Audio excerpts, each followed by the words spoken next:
तो चल गई। हाँ नहीं लग गया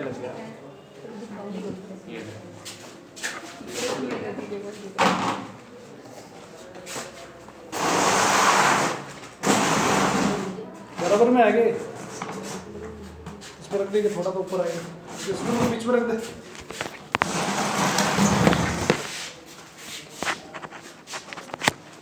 ऊपर नहीं लगता ये पर वाला स्टैंड में नहीं लगता लगता है, लेकिन उसमें मुंह ऐसे नीचे रहेगा, उसको ऊपर नहीं रहेगा, पीछे गिर जाएगा वापस। ठीक है, तो कल मैं कर दूंगा, तेरे पूरा स्टैंड वगैरह कंप्लीट पड़ा हुआ है, इतना ऊपर कर बोला इसको, कोई दिक्कत नहीं है। एक माइक ले आएंगे छोटा सा, बाजू में पकड़ा देंगे, टकाटक बोलते जाओ आप तो। आओ भाई, मास डिफेक्ट डेल्टा है, ठीक है। मास डिफेक्ट क्या होता है भाई? बहुत इंपॉर्टेंट टॉपिक है। द्रव्यमान शक्ति क्या होता है? मान लीजिए कोई नाभिक है, ठीक है,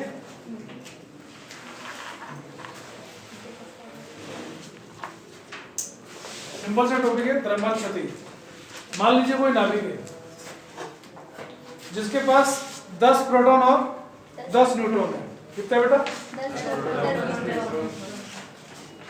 मुझे इस नाभिक का द्रव्यमान पता लगाना, कैसे पता लगाऊंगा? देखो ध्यान से, मास ऑफ न्यूट्रॉन को अपन क्या बोलेंगे? यह है न्यूट्रॉन का द्रव्यमान, यानी मास ऑफ न्यूट्रॉन MP। ये क्या बच्चा? प्रोटॉन का द्रव्यमान, यानी मास ऑफ प्रोटॉन, ठीक है सर।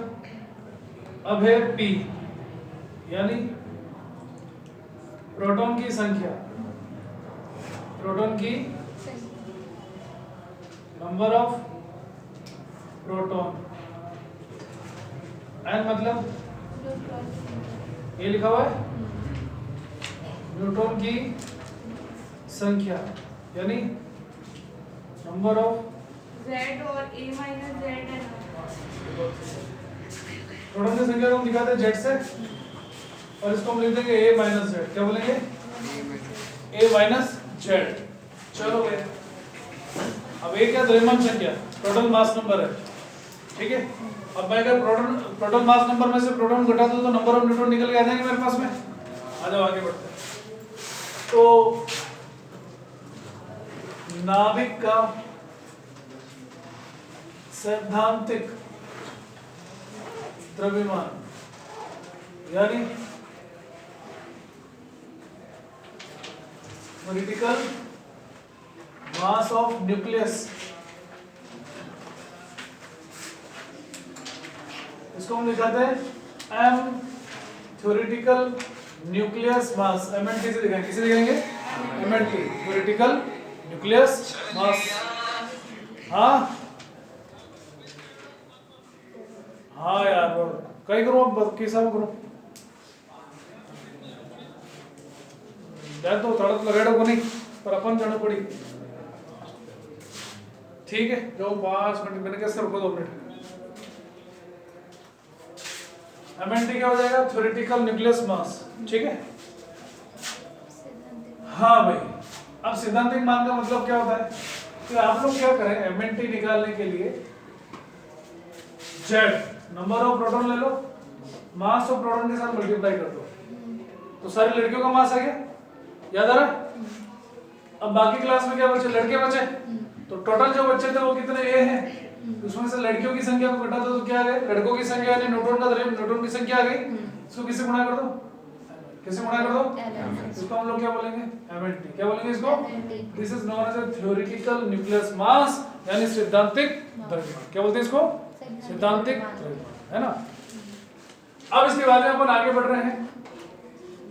MNP, इसको बोलते हैं प्रायोगिक नाभिक, प्रायोगिक द्रव्यमान, नाभिक का प्रायोगिक द्रव्यमान। इसको अपन क्या बोलते हैं? प्रैक्टिकल मास। तो प्रैक्टिकल मास का मतलब क्या होता है? जैसे मान लो इस क्लास के अंदर लड़के कितने हैं? 10, लड़कियां कितनी है 7। हर एक लड़के का वजन मान लो 50 केजी, हर एक लड़की का वजन मान लो कितना है 50 केजी, सही है। ये कितना हो गया 500 केजी, ये कितना हो गया 350, ये कितना हो गया टोटल मिला के, ये क्या कहलाता है हमारा वजन। तुमने बताया, मैंने ऐड कर लिया। पूरी क्लास को धर्म कांटे में लेजर पे खड़ा करने पर आंसर कितना आना चाहिए 850 आना चाहिए। कितना आना चाहिए, पर जैसे तुमको धर्म कांटे में ले जाके खड़ा किया, रीडिंग आ रही 825, द्रव्यमान में क्या आ गई कमी आ गई, द्रव्यमान में क्या आ गई आना चाहिए था ये, मगर आ रहा है 825, ठीक है। तो इसका मतलब तो हो गया ये, और धर्म कांटे में ले जाके मतलब जब हम न्यूक्लियस को मापेंगे अदर मेथड से, प्रैक्टिकल मेथड से, तो मेरे पास मास क्या निकल के आएगा ये। हाँ, अब इन दोनों का जो अंतर है, इन दोनों का जो अंतर है उसी को हम लोग क्या बोलते हैं द्रव्यमान शक्ति। इसको हम लोग क्या बोलते हैं द्रव्यमान शक्ति। यानी डेल्टा एम जो है इसको हम लोग क्या बोलते हैं मास डिफेक्ट, क्या बोलते हैं, यानी इसको हम लोग बोलते हैं भैया द्रव्यमान। क्या बोलोगे डेफिनेशन आएगी तो, नाभिक का सैद्धांतिक द्रव्यमान तथा प्रायोगिक द्रव्यमान का अंतर क्या कहलाता है, जी वाला स्टेट करना English medium. The difference of theoretical mass of nucleus and is known as a, और इससे पहले एक बात जरूर करना कि theoretical mass किससे ज्यादा होता है, practical mass से ज्यादा। कुछ समझ में आया कि नहीं आया। हम क्या स्टडी कर रहे हैं न्यूक्लियस, क्या स्टडी कर रहे हैं, और न्यूक्लियस की स्टडी करने के लिए हमको अच्छे से पता होना चाहिए theoretical mass क्या होता है, practical mass क्या होता है, व्हाट वेट है ना। चलो 2 मिनट को नोट से पढ़ो, मैं जब तक एक छोटा सा काम करके आता हूँ 5 मिनट का वक्त दो।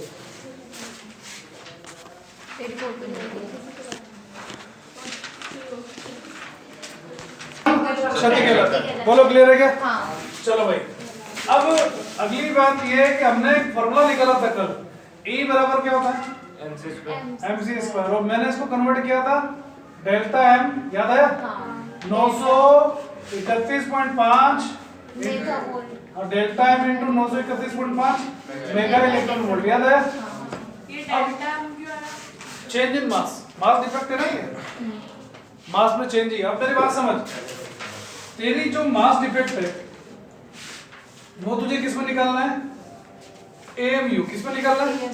अपनी कल ही बात हो चुकी थी कि जो किलोग्राम में जो आंसर आ रहा है मेरे को किसमें कन्वर्ट करना है इसको, क्योंकि न्यूक्लियस की रिएक्शन, न्यूक्लियस की जो कैलकुलेशन है बहुत भारी है। हम शॉर्ट आउट करने के लिए इसको किसमें लाएंगे AMU। इस मास को अगर मैं यहाँ रख दूं AMU को, तो क्या मेरी एनर्जी मेगा इलेक्ट्रॉन वोल्ट में आ जाएगी, बोलो हाँ या ना। तो मुझे क्या निकालना, मास डिफेक्ट, हर बार क्या निकालना है मास डिफेक्ट। चल अब बढ़ते हैं आगे।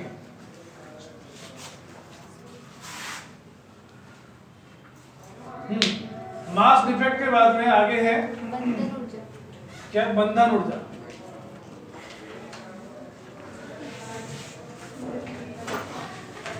देखो होता क्या है कि मान लो ये प्रोटॉन है, ये न्यूट्रॉन है, ये प्रोटॉन है, ये न्यूट्रॉन है, ये प्रोटॉन है, ये न्यूट्रॉन है, ये प्रोटॉन है, न्यूट्रॉन है, प्रोटॉन है, न्यूट्रॉन है, ये सब मिलकर क्या बनाएंगे न्यूक्लियस या नाभिक। क्या बनाएंगे न्यूक्लियस या नाभिक बनाएंगे, बहुत अच्छी बात है। जैसे नाभिक का निर्माण करेंगे तो सारे के सारे proton neutron, proton neutron, proton neutron इस तरह से इसमें बन जाएंगे। ये अभी खुले खुले हैं, मगर जब जैसे अकेले का वजन नापेगा तो 850 ही आएगा, बोलो हाँ या ना। मगर सबको बांधने के बाद में न्यूक्लियस का वजन नापेगा तो 825 ही आएगा, 25 किलोग्राम कम हो जाएगा। इसका मतलब क्या है, जब नाभिक का निर्माण होता है, जब नाभिक का निर्माण होता है तो इस दौरान क्या होता है, द्रव्यमान, कुछ द्रव्यमान क्या हो जाता है मुक्त हो जाता है। क्या हो जाता है, कुछ द्रव्यमान मुक्त हो जाता है। फिर से ध्यान से सुनो, जब नाभिक का निर्माण होता है तो उस दौरान क्या होता है, कुछ द्रव्यमान मुक्त हो जाता है, और इसी द्रव्यमान है ना, इसी द्रव्यमान को हम लोग इसको क्या बोलते हैं भैया, इसी द्रव्यमान के दौरान क्या हो जाता है, मुक्त हो जाता है ना। तो